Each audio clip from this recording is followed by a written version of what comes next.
SNX Marathi, Siddheshwar news express, सत्यासाठी SNX सोबत.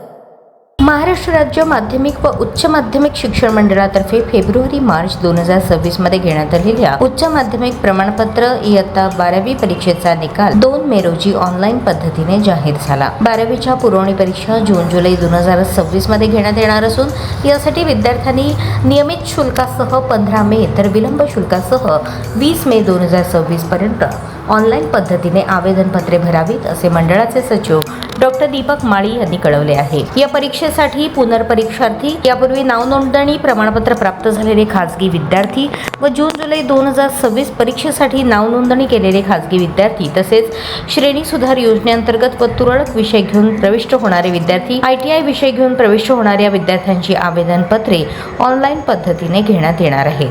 या परीक्षेस प्रविष्ट होऊ इच्छिणाऱ्या विद्यार्थ्यांनी परीक्षेची आवेदनपत्रे ऑनलाईन पद्धतीने www.mahscboard.in या संकेतस्थळावर भरावयाची आहेत. उच्च माध्यमिक शाळा, कनिष्ठ महाविद्यालयांनी RTGS NEFT द्वारे 21 मे 2026 पर्यंत रक्कम भरावयाची असून 25 मे 2026 पर्यंत विद्यार्थ्यांच्या याद्या व प्रीलिस्ट विभागीय मंडळांकडे जमा करावयाच्या असल्याचे मंडळामार्फत कळवण्यात आले आहे.